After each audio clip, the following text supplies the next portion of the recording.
আসসালামু আলাইকুম। আমরা গ্রুপ 8, আমি অর্ণব দাস, স্টুডেন্ট আইডি 2206-159। আমি M Abrul Haque, student ID 2206-161। আমি মৌমিতা তাসরিন মমি, স্টুডেন্ট আইডি 2206-161। আমি সৌমিতুল্লাহ মজুর, স্টুডেন্ট আইডি 2206-163। আমি মোহাম্মদ ফারমান আলী, স্টুডেন্ট আইডি 2206-163। আমাদের প্রজেক্টটি হলো একটি 3 ব্যান্ড অডিও ইকুয়ালাইজার। আমরা যখন কোনো অডিও সিগন্যাল নিয়ে কাজ করি অথবা গান শুনি, তখন সেখানে 10 হার্টজের মতো লো ফ্রিকোয়েন্সি থেকে শুরু করে 20 কিলো হার্টজ বা তার থেকে বেশি ফ্রিকোয়েন্সিও থেকে থাকে। তো আমরা আমাদের পছন্দ মতো সাউন্ড বা সাউন্ড সিগনেচার পাওয়ার জন্য আমাদের দরকার হয় বিভিন্ন রেঞ্জের ফ্রিকোয়েন্সি এই ইন্ডিভিজুয়ালি কন্ট্রোল করতে পারে। সেই কাজটি করা হয় অডিও ইকুয়ালাইজার দিয়ে। এই কারণে মিউজিশিয়ান বা আমাদের মতো নর্মাল লিসেনাররাও গান রেকর্ড করা বা গান শোনার সময় অডিও ইকুয়ালাইজার ব্যবহার করে থাকে। তো এইখানে আমরা একটি অডিও ইকুয়ালাইজারের সার্কিট দেখতে পাচ্ছি। এটি বেসিক্যালি 3টি ব্যান্ড পাস ফিল্টার এবং একটি ইনভার্টিং অ্যাডার দিয়ে বানানো হয়েছে। এই ব্যান্ড পাস ফিল্টারটির সেন্টার ফ্রিকোয়েন্সি হচ্ছে 100 হার্টজ, অর্থাৎ এটি আমাদের বেস ফ্রিকোয়েন্সির গেইন কন্ট্রোল করতে পারবে। দেন এই ফিল্টারটির সেন্টার ফ্রিকোয়েন্সি হচ্ছে 1 কিলো হার্টজ, অর্থাৎ এটি মিড ফ্রিকোয়েন্সিগুলো কন্ট্রোল করবে। অ্যান্ড ফাইনালি এই ফিল্টারটির সেন্টার ফ্রিকোয়েন্সি হচ্ছে 10 কিলো হার্টজ, অর্থাৎ এটি ট্রেবল ফ্রিকোয়েন্সিগুলো কন্ট্রোল করবে। দেন এই 3টি ফিল্টারের আউটপুটে আমরা একটি ইনভার্টিং অ্যাডারে নিব এবং সেখানেও একটি পটেনশিওমিটার থাকবে যেটি আমাদের মাস্টার ভলিউম হিসেবে কাজ করবে। এবং ফাইনালি ইনভার্টিং অ্যাডারের আউটপুটকে আমরা স্পিকারে ফিট করব। এখানে আমরা দেখতে পাচ্ছি আমাদের সার্কিটের হার্ডওয়্যার ইমপ্লিমেন্টেশন। এই ছোট ব্রেডবোর্ডটিতে আমাদের 3টি ব্যান্ড পাস ফিল্টার রয়েছে এবং তাদের কোরেসপন্ডিং পোটেনশিওমিটারগুলো গেইন কন্ট্রোলের জন্য এই পাশের সার্কিটটিতে বেস, মিড, ট্রেবল এই 3টি পোটেনশিওমিটার দিয়ে আমরা বেস, মিড, ট্রেবল ফ্রিকোয়েন্সির গেইন ইন্ডিভিজুয়ালি কন্ট্রোল করতে পারি। দেন ফাইনালি এই ছোট সার্কিটটিতে আমরা আমাদের ইনভার্টিং অ্যাডার ইমপ্লিমেন্ট করেছি।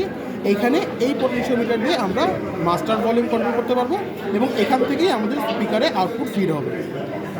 এখন আমরা দেখাবো বেস ব্যান্ড গেইন কন্ট্রোল। এখানে আমাদের ফ্রিকোয়েন্সি আছে 100 হার্টজের কাছাকাছি। তো আর আমাদের ইনপুট আছে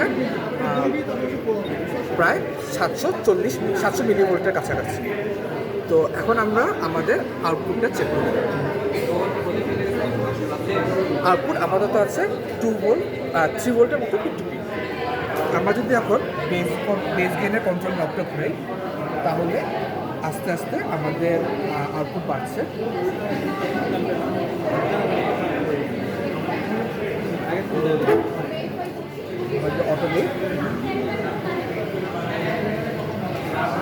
আমাদের ম্যাক্সিমাম গেইন আসছে 7 ভোল্টের।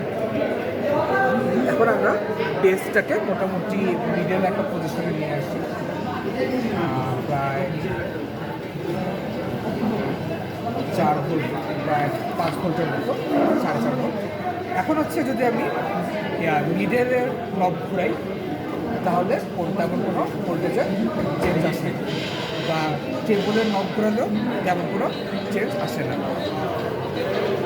কিন্তু আমি যদি এখন আবার বেস কন্ট্রোলটা ঘুরাই, তাহলে আমাদের ভোল্টেজের ডিফারেন্স আসছে। আচ্ছা, এখন আমরা ট্রিপল ফ্রিকোয়েন্সির ক্ষেত্রে গেইন কন্ট্রোলটা দেখব। তো আমাদের সিগন্যাল জেনারেটরের ফ্রিকোয়েন্সিটা এখন 10 কিলো হার্টজে আছে। আর আমরা এখানে আমাদের অসিলোস্কোপে দেখতে পাচ্ছি যে আমাদের আউটপুটের পিক টু পিক ভোল্টেজটা এখন 2.68 ভোল্টের কাছাকাছি আছে। এখন যদি আমরা এই পটেনশিওমিটারটাকে আস্তে আস্তে আস্তে ঘুরাই, তাহলে আমাদের এখানে যে আউটপুটের পিক টু পিক ভোল্টেজটা আছে ওইটা আস্তে আস্তে বাড়তে থাকে। এটা আমার এই ট্রেবল সার্কিটের পটেনশিওমিটার। এভাবে আমরা যদি ম্যাক্সিমাম রেজিস্ট্যান্সে নিয়ে যাই, তাহলে এখানে আমাদের পিক টু পিক ভোল্টেজটা হয় 6 ভোল্টের কাছাকাছি একটা। আচ্ছা, এখন আমরা যদি আমাদের এই পটেনশিওমিটারটাকে মাঝামাঝি একটা ভ্যালুতে নিয়ে আসি, এখানে আমি আনলাম 4 ভোল্ট পিক টু পিকের কাছাকাছি। আচ্ছা, এটাকে আমি এই পজিশনে সেট করে দিলাম। এখন যদি আমি মিড সার্কিটের পটেনশিওমিটারটাকে ঘোরাই, তাহলে দেখা যাচ্ছে যে এখানে রেজিস্ট্যান্সটা বাড়ালেও আমাদের ইয়েতে আউটপুটে খুব একটা চেঞ্জ আসছে না। আউটপুটটা মোটামুটি তার আগের জায়গাতেই স্টেবল আছে। আউটপুটের আমি রেজিস্ট্যান্সটা বাড়াচ্ছি, কিন্তু আমাদের ইয়েটা খুব একটা চেঞ্জ হচ্ছে না, আউটপুট ভোল্টেজটা খুব একটা চেঞ্জ হচ্ছে না। সিমিলারলি আমরা যদি বেস সার্কিটের ক্ষেত্রেও এটা ঘুরিয়ে দেখি, রেজিস্ট্যান্সটা চেঞ্জ করে দেখি, তাহলেও কিন্তু আমাদের আউটপুট ভোল্টেজে খুব একটা চেঞ্জ আসছে না। কিন্তু ওই জিনিসটাই যদি আমি আবার আমাদের ট্রেবল সার্কিটের রেজিস্ট্যান্সটা একটু কমাই, তাহলেই আমাদের এই আউটপুট ভোল্টেজটা কমছে, আর বাড়ালে আউটপুট ভোল্টেজটা বেড়ে যাচ্ছে। এখন হচ্ছে আমরা দেখব যে মিড ব্যান্ড ফ্রিকোয়েন্সি গেইন কীভাবে কন্ট্রোল করা যায়। তো ফার্স্ট অফ অল হচ্ছে আমরা দেখব যে সিগন্যাল জেনারেটরে আমরা first of all 1 kilohertz frequency set করব। দেন হচ্ছে আমরা অসিলোস্কোপে দেখতে পাচ্ছি এখন হচ্ছে 3.52 volt peak to peak amplitude রয়েছে। দেন হচ্ছে আমরা এখন এই অ্যামপ্লিটিউডটা কন্ট্রোল করব এই পটেনশিওমিটারের নব দ্বারা। এখন আমরা যদি এটা ক্রমাগত ঘোরাতে থাকি, দেখি যে সবচেয়ে কম অ্যামপ্লিটিউড সেটা কত দেখাচ্ছে, সেটা হচ্ছে around 3 volt peak to peak দেখাচ্ছে। এখন যদি আমরা এটা অ্যামপ্লিটিউডটা বাড়াতে চাই, ক্রমাগত ঘোরাতে ঘোরাতে আমরা দেখব যে এটার পিক ভোল্টেজ অ্যারাউন্ড 7 ভোল্টের কাছাকাছি দিয়েছে।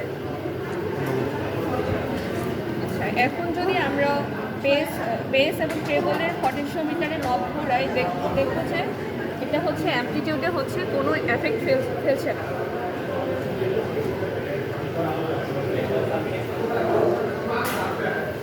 এখন আমরা দেখবো আমাদের মাস্টার ভোল্টেজ গেইন কন্ট্রোল।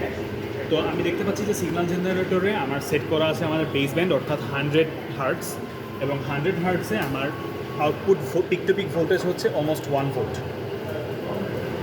এখন যদি আমি মিড ব্যান্ড অর্থাৎ 1 কিলো হার্টস সিলেক্ট করি, 1 কিলো হার্টসে দেখতে পাচ্ছি আমার পিক টু পিক ভোল্টেজ 140।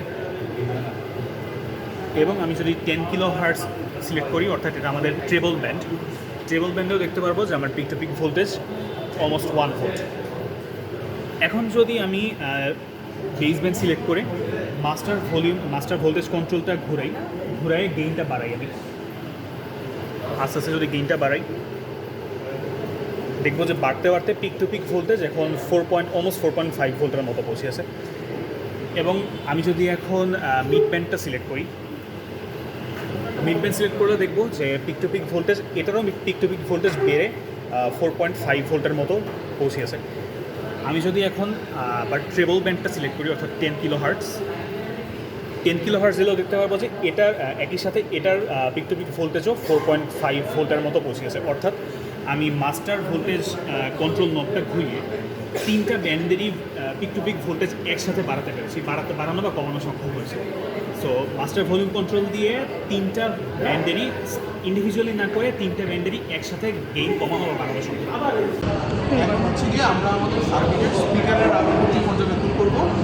তো এই যে এখানে আমাদের স্পিকার কানেক্টেড আছে, এবং আমরা যখন গান অন করবো আমরা অসিলোস্কোপেও সেই গানের ওয়েভফর্মগুলো দেখতে পারবো। বাট এখানে সমস্যা হচ্ছে গিয়ে আমাদের এই ল্যাবের স্পিকারটি বেস ফ্রিকোয়েন্সি এবং ট্রেবল ফ্রিকোয়েন্সি খুব একটা ভালো প্রডিউস করতে পারে না। এই কারণে আমাদের বেস এবং ট্রেবল ফ্রিকোয়েন্সির যে গেইন কন্ট্রোল, সেটা আসলে স্পিকারে খুব একটা ধরা পড়বে না। বাট এটা মিড ফ্রিকোয়েন্সি মোটামুটি প্রডিউস করতে পারে, এই কারণে মিড ফ্রিকোয়েন্সির গেইন কন্ট্রোলটা মোটামুটি কানে ধরা পড়বে আমাদের। তো সেটি এখন হচ্ছে গিয়ে আমরা ট্রাই করে দেখব। তো এখন আমি গান অন করছি। তো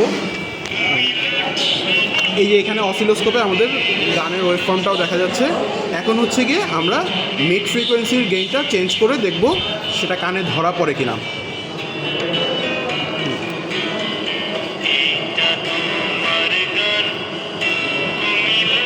এখন আমরা মিড ফ্রিকোয়েন্সির গেইনটা কমানো শুরু করব।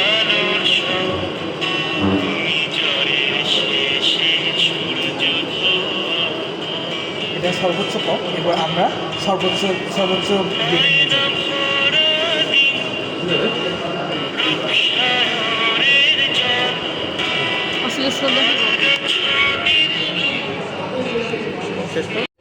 এখন হচ্ছে গিয়ে আমরা আমাদের সার্কিটের মাস্টার ভলিউম কন্ট্রোলটি পর্যবেক্ষণ করব। মাস্টার ভলিউম কন্ট্রোলটি এখন অলমোস্ট মিনিমাম পজিশনে আছে, এই কারণে গানের সাউন্ডটি খুবই কম। আমরা অসিলোস্কোপে দেখতে পাচ্ছি ওয়েভফর্মটি বেশ ছোটো, এবং স্পিকারের কাছাকাছি ফোনটি নিলেও দেখা যাবে সাউন্ড খুবই কম। এখন আমরা মাস্টার ভলিউমটা বাড়ায় দেখব যে আমাদের ভলিউমটা বেড়ে যাবে।